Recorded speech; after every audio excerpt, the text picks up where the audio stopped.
Hello and welcome to Streams. Today we're going to be looking at Yellowstone, the TV series, and I'm joined by GMB Director, full title, Tom Ward. Thanks for coming, Tom. Thanks for having me on the programme.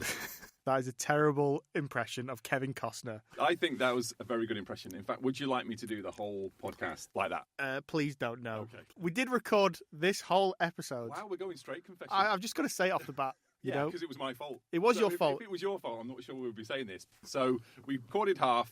I did a John Dutton impression. It messed with my voice. So I then went to get some water. We stopped it, started to record again, and it obviously recorded over the first half. There you go. So we'll see if we can recapture the magic. We had a great time. We did. And Tom afterwards scrunched up his piece of paper with all his notes on, and so we had to fish it out and try and straighten it out a little bit. There you go. It is literally like a piece of paper that it was once a ball thrown in the bin. So there we go. I didn't really rely on it much anyway, so it's just all in my head. There you go. There you go. You're just a natural, aren't you? You're just a natural on the mic. As we said before, we're going to be looking at Yellowstone, the TV series. And just to give you a quick background on this show, if you've never heard of it before, you've never seen it, it's a neo-Western drama. We talked about this last time, about what Neo is. You made some bad joke about The Matrix. Oh, I forgot about that. Yeah. Oh, let's do that again. What did I even say? Have you watched The Matrix? I watched No. Literally, there's one word. It's just no. If you start going, well, it was passing.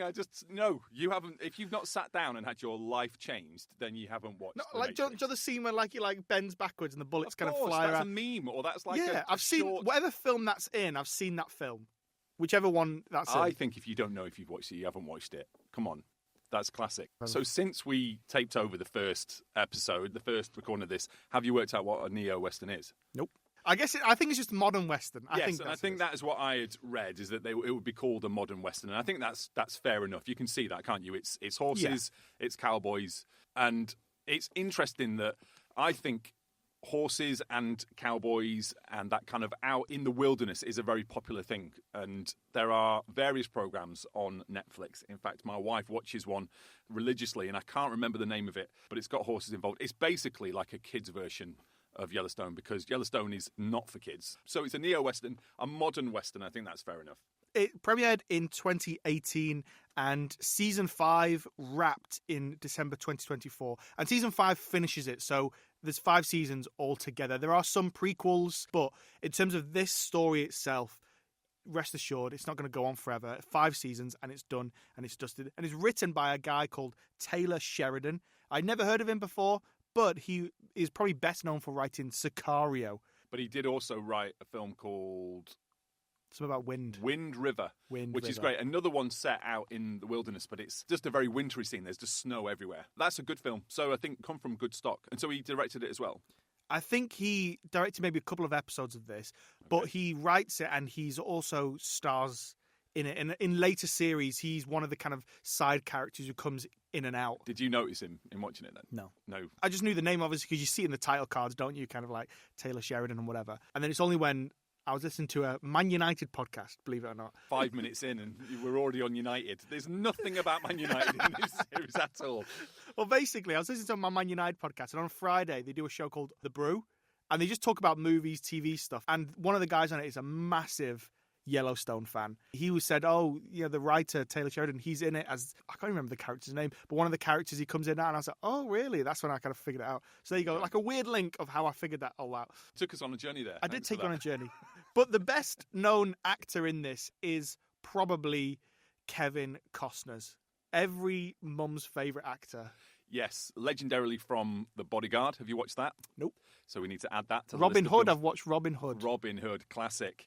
So yes, he does put on a voice the whole time, and I don't think you were aware. You maybe wondered if that was his actual voice. No idea. He puts a very gravelly voice on, and so that's maybe why he gets paid so much, because that's acting right there. That is not his normal voice. But yeah, I always think of him from Bodyguard. He's been in a load of stuff, but this, I think, is the biggest thing he's been in for quite a while, I would say. We've seen, haven't we, over recent years, that back in the day, if you were a big actor, it would always be films that you did. Whereas in today's world, to be on a big TV series, you'd have some of the greatest actors of all time. Yeah, It's definitely. not. Whereas that wasn't the way it was Well, previously. because budgets of TV shows are skyrocketing. They're going crazy. I think Game of Thrones really set a trend because Game of Thrones, they were doing like tens of millions per episode, just budget-wise.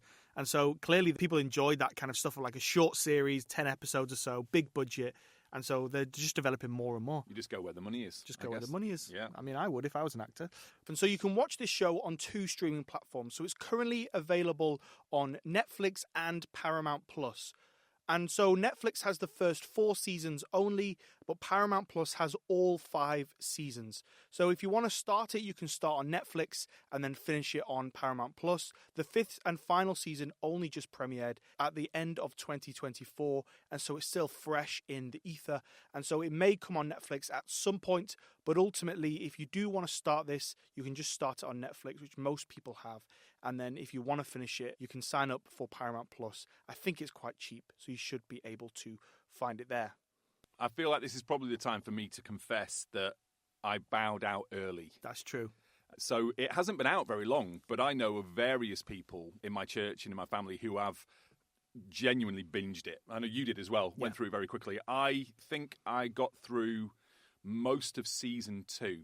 Don't think I got into season 3. We're not getting into the review of it now, but I would say for me, it was quite bloated. And there were points when I just thought we're going over the same stuff again. So one day I came into the office and I said to you, do you want to just spoil it for me? It's going to save me hours and hours of my life. And you were very happy, more than willing to ruin it for me. But it means that I haven't watched it all. But you watched it all. Yeah, I did watch all. I watched all 5 seasons. No, it's not. I've just confessed, so you need to confess.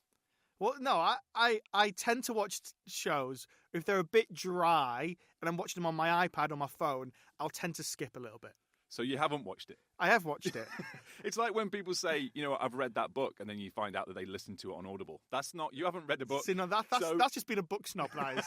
Audible is fine. I'm fully all right with Audible. It is not. Just, it is. You say you've listened to a book, and No, they go, I know what you're that's doing, because fine. you haven't done the work. You've engaged with the book. So how much of Yellowstone have you fast forwarded? Basically, here's the thing. If I'm watching on TV, I will watch the whole thing. Okay. Because I'm not sat there with a remote just kind of skipping. It's just slow and clunky.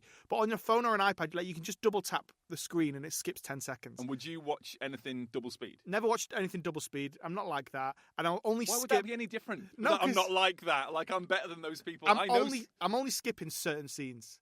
So if there's like obviously any like lovey-dovey stuff, I'm not interested in any kissing Fair enough. at all. Okay. You know, even any romance of like, oh, I love you and you love me. All that, I'm not interested. I will just skip that, just double tap. But like any action, I'm in. Any kind of good moments, I'm in. If there's an hour episode, I'll probably skip maybe 10 minutes worth of content. We'll let the listeners decide what they think. Neither of us have watched it. That's what I think. There you go. There you go. Shall I tell you what actually happens? Tell us the story. What's the plot? I'll do the summary, and you'll be really glad to know I actually wrote this bit out because I think this is important. So here we go. The series is based around the Dutton Cattle Ranch, which is a huge piece of land in Montana in the US. John Dutton is the patriarch of the family, and he spends his time trying to protect the land from various outsiders and also trying to navigate the fraught relationships within his own family. He has 4 sons and a daughter who are all involved in the ranch to varying degrees. All the characters are seriously flawed, but the setting is beautiful. That's a good summary. And basically, is this just kind of like all this politics, all this conflict, different parties fighting against each other, people who are kind of like enemies but end up becoming friends, or friends become enemies, and vice versa, and enemies who have to team up together to do stuff. It's kind of a lot of that, but it's kind of really well shot. They obviously filmed it on site in Montana on an actual ranch, and it's a good looking show. Picturesque. Very picturesque. I want to go there. I want to be there. I don't want to be on horses. I don't like horses, but I want to be like in that kind of location. When you're here in the UK, You don't like horses. I don't like horses, man. What? Right, Mice of Men. Okay. In school, we read that. Lenny's obviously, you know, kind of got his problems and whatnot. Yeah. Basically, they say he got kicked by a horse. I don't think it's true. Okay. But then forever in my head, I just keep thinking I'm going to get booted by an horse. To be fair, yeah, if you were in Yellowstone, that would be a genuine concern because there are horses everywhere. I'm a city guy, you know what I mean? I don't do horses. I think I am as well, and that's maybe what I find so appealing about it. Yeah. Well, first, when it came out, I'd seen some clips on YouTube of particularly this character Rip and Beth, And so I thought that looked like a really good dynamic. But the main thing was just that it's just out in the wilderness. It is just absolutely beautiful. Yeah. And so I think that was the main appeal, because it feels very different than day-to-day life. Getting in your car, coming to work, you've got cars, you've got skyscrapers, you've got houses, you've got supermarkets, all that stuff. In Yellowstone, there's just nothing. There's the ranch, and then there is just acres and acres and acres of land. So that might have been the main appeal for me. I don't know what ranching really is. I guess it's just kind of a form of farming, really. That's how I kind of view yeah. it. But my kind of perception of a farm is like Clarkson's farm, on Amazon. Yeah. Big, massive tractors and really expensive equipment, and they're doing all the crops and the animals. There's a lot of technology involved in like farming these days. It's not just kind of very simple. Whereas this show, it's very simple. It is just horses and cattle. It's old school. And when they're rounding up the cattle, they're literally on horses and they've got ropes and they're kind of, throwing them around the legs of the cattle and stuff like that. Like, it's very, it seems like something that should be in like the 1800s, but it's very much here and now. And it's quite nice to see something completely different to what my experience in terms of my own life, but then also what my perception is of kind of farming, ranching, whatever that may be. Yeah. I think you get that kind of idyllic view that I just think, I wish I could do that. I wish I could just go out and have some land and wake up and you're looking out into, a beautiful scenery with horses and not in the setting that I'm in. But actually, even besides this, I think the reality of working on a farm or working on a ranch and caring for cattle is seriously hard work. And you have to get up really early, which I'm not about. So yeah. I'll watch it, but I think in reality, I probably wouldn't like it much. I think I'm a city boy, ultimately, through and through. I like the idea of it sometimes. Yeah, like I love that to be my land, my house, my vibe. I can just bob in the car, go to the GMBA office, you know what I mean, down the road. No horses, Yeah, though. but the horses I'll leave to the other guys. I'll leave to the actual kind of cowboys. But didn't you say Kevin Costner kind of got sick of it? Like he was having to be away for so long. Yeah, I was told, so I've not Googled this. Are you inside man? That basically it seemed like, because it was all on set in Montana, I think it was quite long filming. I was told that he basically got tired of it. He'd done it for 5 seasons and there wasn't a clear wrap up that was going to take place, I think, soon. And I think he maybe just thought, I can't be doing this for a couple of months each year. It's just a lot of work. And so apparently he kind of wanted to kind of come out. But you take John Dutton out and then everything revolves around him so much that you can't take him out and then just carry on. You have to take him out and then basically everything kind of collapses at that point. We'll dive into it in the spoiler section, but I felt it ended quite prematurely.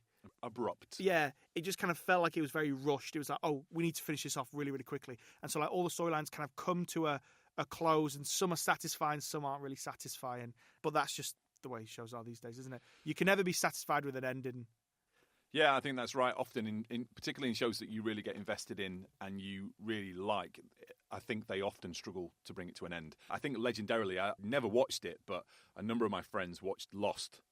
And I don't know anybody who saw it that was happy with the ending. Same with Game of Thrones. Thrones is known for kind of having these intricate plot lines, storylines, really, really good. And then the writers basically surpassed where the books currently are. Yeah. And so they were kind of making it up as they went along. But then they decided they didn't want to do it anymore. They were just like, we're out. They wanted to do Star Wars or something like that. So then without them, they decided just to wrap up the whole thing. And it wasn't satisfying. So it's a similar thing where you kind of take a main player out, whether that's a writer, whether that's an actor. And it just seems like it all kind of collapses in itself a little bit, which is a bit of a shame. But we'll dive into it more in the spoiler section of the show. But in terms of the Christian perspective, so we've got a kind of a Christian rating from 1 to 5, 5 being super safe, non-controversial, any Christian can watch this, Prince of Egypt, the cartoon, that type of vibe. Whereas 1 do that. is... Classic. I love that. That's one of the best films ever. Whereas 1 is, it's really dangerous. It's got lots of really bad stuff. Don't go anywhere near it if you're a Christian. You'll lose your salvation, maybe. And so, on a scale of 1 to 5, where do you put this in the kind of Christian safety meter? I would say a 2.5. I think there is stuff that you kind of get used to quite quickly. The language, obviously, from cowboys is fairly fruity. There is quite a lot of violence. There's just a lot of corruption. I mean, if you want to be convinced of original sin, the doctrine, just watch Yellowstone. Like, every character is seriously flawed, and they're not afraid to show it. In terms of sex and nudity, obviously, I didn't watch all that much, but I think there was just 1 or 2 scenes. Yes, I would give kind of a 2.5. I know that lots of people are watching it, and so that doesn't mean that it's right, but I think that people have obviously made that decision to go, I'm going to see past the language, the violence, to to see what is a good storyline, a good program. But I would be cautious in recommending it to everybody. I think it would come with serious warnings if I was telling somebody about it. Yeah, definitely. I think I'm kind of similar. I put it as a 2. So I kind of put a bit more on the kind of like, don't watch this kind of section. And really, kind of the main thing is there's a lot of bad language in it. It just seems like every character has at least one swear word every sentence. And it's kind of this rough and ready cowboy type vibe. And so you're expecting them to be a bit rough and ready around the edges. And so swearing, I expected it, a lot of it, but there is a lot of swearing that's in the show. There is a lot of violence in it as well. And some scenes are quite violent. It's not just someone getting shot and you don't see it or anything like that. Yeah. You just hear the noise from a distance. Like you see some people get beat up and fighting a lot and stuff like that. But then there is some kind of nudity as well to it. So it's one of those shows, like you said, I would recommend it to only certain people and I would put a lot of warnings on it. And so ultimately, if you're someone who just doesn't want to have to sit with the remote next to you and skipping and all that type of stuff, you just want to watch something that's clean, just sit back, relax with the family, whatever, this is not for you at all. I imagine for you with kind of 3 kids, you're kind of like constantly on edge, like, are they going to come into a certain scene and see a certain thing? Yeah. I feel like this is why doing a podcast on streaming services is going to be difficult because we know that different Christians have a different stance. There are some that would say, look, I'm not going to have anything where there is bad language. There's a friend of mine who will turn off any program if there is any kind of blasphemy. There are others who would say any kind of nudity or anything like that means that it's done for me. And I just think I totally respect those positions. But there's also a sense that we want to engage with culture and the world and we want to critique things where we can. And so I think there's some stuff, like the recent Oscar-winning film, we're just not going to watch that and we're not going to review it. It's about a stripper. Even if it had some, and then she becomes a Christian at the end, that a film nowadays, in 2025, is going to be about a stripper, is going to be graphic at the beginning. So there's some stuff that we just wouldn't review. But then we didn't also just want to do Christian films. You can do Prince of Egypt, you can do Narnia, you can do The Chosen. Yeah, maybe we should. That is, again, people go crazy about that. So what I'm saying is, this is just our opinion. There are websites you can go on that I find really helpful where you can type in a film and it'll tell you this is the amount of swear words, these are the different scenes. And me and my wife have found that really helpful with our daughters that sometimes say, can I go to the cinema? And it's like, right, what's the rating? It's a 12. And you think, now you'd imagine back in the day, that just absolutely fine. But sometimes you'd be surprised, like blasphemy can get past a 12, no problem. I don't know if we're always going to hit that right bar. We're trying to critique culture, but there's some stuff we wouldn't watch. But I just know for some people, Yellowstone would be a no-no, and I totally respect that. I know people who I respect highly, good Christian men and women who've watched the whole thing. That's important to say, and that's why this kind of rating system, it's not you have to listen to what we're saying. Everyone's got different standards, and so do your own homework, do your own research, and the whole point of this is to kind of look at it and, as I said, critique it, and so you can make your own mind up then whether you want to watch this or not, but then also kind of pull out some of the more kind of Christian themes that are in these. So we'll dive into the spoiler section now. So if you haven't watched the show, if you haven't seen it, and you want to go away and give it a go, this is your time to turn off. You have been warned. You have been warned. I'll give you plenty of opportunity here to switch this off. So what did you think, really? So the 3 seasons that you watched, what were kind of your thoughts? I know you said that it kind of felt a bit repetitive at times, but what was it that kind of really kind of fatigued you a little bit that made you just want to switch off? I'm just remembering that when we first recorded this, you said a good thing about this, so maybe I should ask you. I just felt watching all of it, it was very, very repetitive in the sense that, season 1, you've got this guy who wants to come and build a luxury resort of some kind on John Dutton's land. And, he's like, no, you're not going to build it on my land. And then he gets shot and killed. And then the next season, you've got then these 2 brothers who are criminals, but also have casinos and stuff. Imagine as a front for their criminal stuff. And they're like, we want to build something on your land. And then is like, no, you can't build anything on my land. And then they get shot and they get killed. And then season 3 comes along. You got this guy like Rourke or something who comes along. He wants to build something on the land.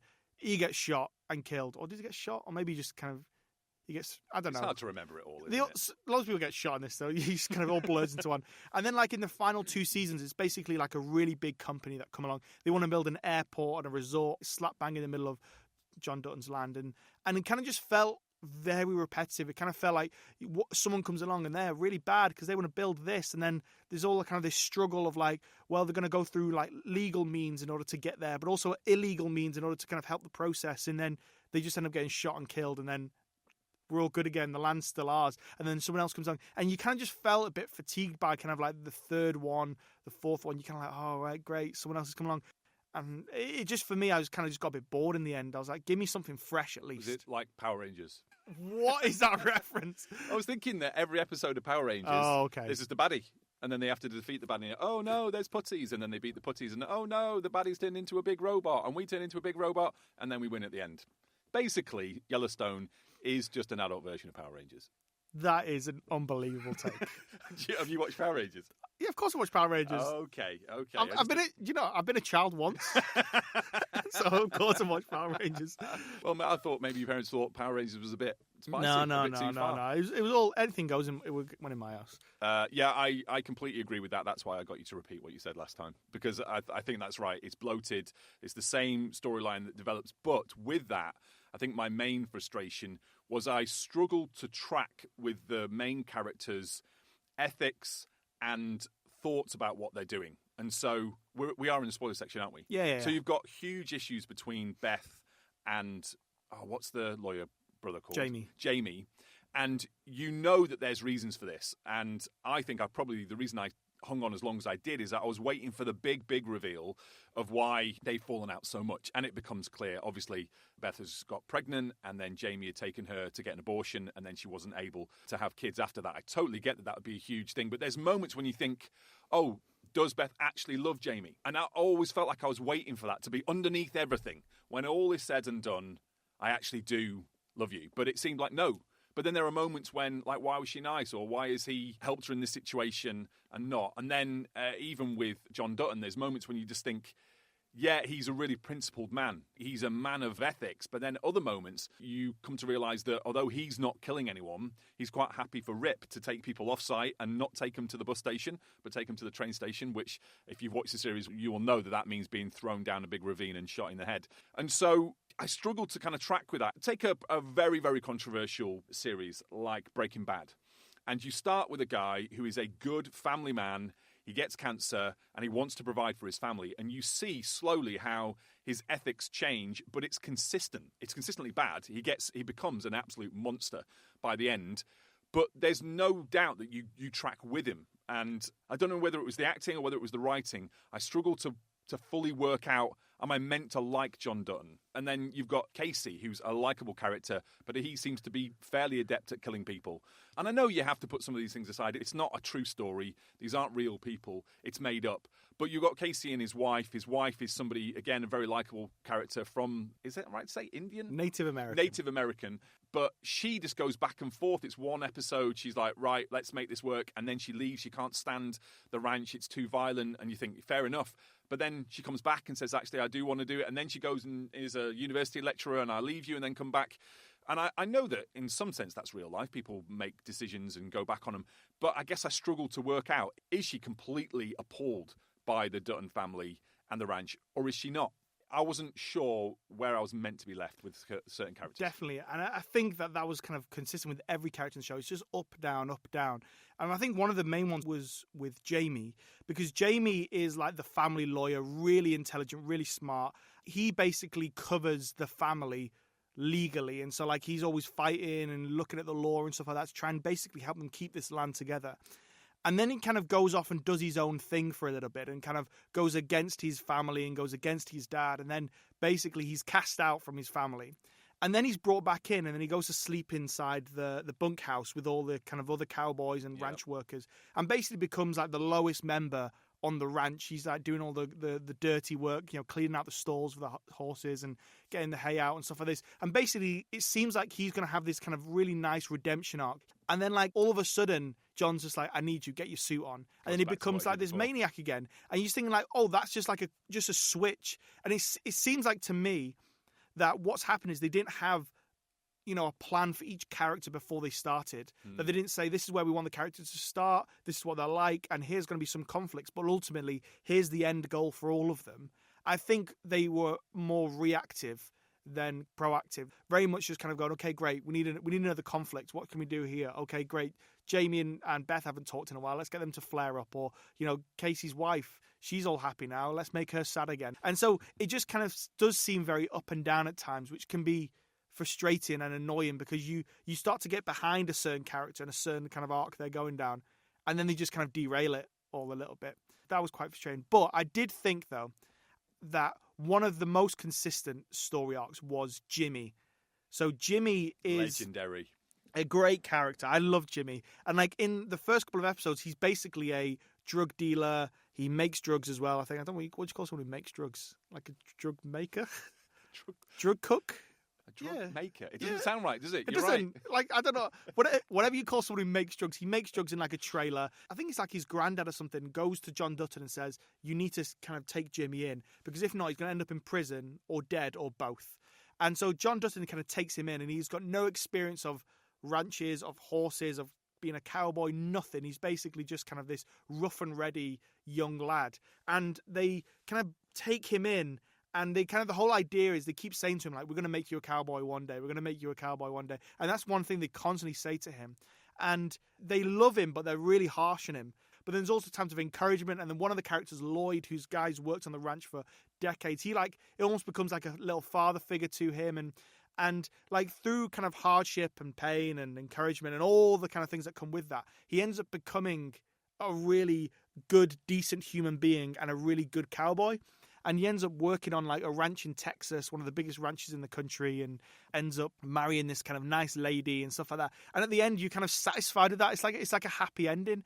And I thought that was a really good kind of consistent story arc where he's kind of just constantly on the up and up. And there's a couple of downs, but ultimately he's always going the same way. He doesn't like turn around one day and just start shooting people and be a maniac. But it also reminded me of, for us as Christians, individually and corporately, individually we're being conformed to the image of his son. That's what it says in Romans 8, that we're becoming like Jesus. And obviously as the church, we're becoming this mature, united, kind of spotless bride ready for kind of Christ to return. And ultimately, we know that from individually, we're not like Christ yet. And even as the church, I mean, you look at the church, it's a bit of a mess at the moment, even just in the UK, never mind globally. And so we're not this kind of mature, spotless bride. But ultimately, that's where we're going. And through hardships, as the Bible says, but through encouragement, through building up, and through kind of various different means, we're being conformed, we're growing, we're going on this kind of arc to become this kind of perfect version, what God has for us. And I think Jimmy's arc kind of really reminded me of that, and it was actually quite nice to see in the midst of all the mess and the junk and the killing and the swearing and the really weird conflicts. It was just nice to see a nice story arc that's very consistent and that mirrors a lot of stuff what we see kind of in the scriptures. What did you pull out from the show? What did you think that you saw that kind of really reflected something kind of scripturally? I wish that Rip's story had been as consistent as that. I think you told me that he does have a fairly happy ending at the end with Beth, which is great. You do feel like you like Rip. He's come from a very difficult background, and there was something about his relationship with John Dutton. And I think of everything that I saw, maybe my favourite scene is when John Dutton's written a letter to Rip, which then Beth reads to him, which is basically saying, "You're my son." And it's an absolutely beautiful moment, I think quite moving, and Rip gets Beth to read it multiple times. I thought that was really lovely. And it left me kind of thinking about this idea of family, that I would have loved it if John Dutton had been more like, you know what, these are my biological kids, these are my family who I care for, but actually he's taken in a kid who was in the worst situation he can be in, obviously had killed his own father because his dad had basically killed the rest of his family. So there's something about that kind of extending your family out to other people that I think is an amazing characteristic. And actually, in a sense, he adopts Rip. And there's that sense that for each of us, we're not born into the family of God. We are born alienated, far from him. But because of Jesus Christ, his life, death, resurrection, we can be brought into God's family. And so that might be crowbarring it in a little bit. I think two things for me were really significant, thinking about kind of Christian themes. The first is legacy, and the second is unforgiveness. So John Dutton is obsessed with leaving the land to his family. And I think what is really sad is that it seems like most of the time, the keeping the land as an inheritance for his kids is more important than actually how he cares for his kids and how they act. And so instead of loving them and teaching them to live the right way, you know what I mean, to be good, upstanding, moral characters, to follow his example, instead they do kind of follow his example of the land being the most important thing, even though for someone like Beth, she's like, as soon as the land's gone, I'm done. So I think the legacy that John leaves is actually really sad because he puts the land really before relationships with his own family. He's so desperate. He doesn't want to be the man in the family from his dad and his dad's dad and all the generations that have kept the land. He doesn't want to be the one that loses the land, but ultimately he does. But even in losing the land, I think in a way he also loses his family. Do you know what I mean? And so when I reflect on that, I think, you know what, we live in a culture where I'm told constantly to earn as much money as I can, to get ahead as much as I can. I need to be providing for my family. I need to be giving them the best of everything. I need to give them the life that I never had. And I think we just absorb that by osmosis from our society. And I think John Dalton is an extreme version of that. But I was just struck by the fact that, no, actually, what my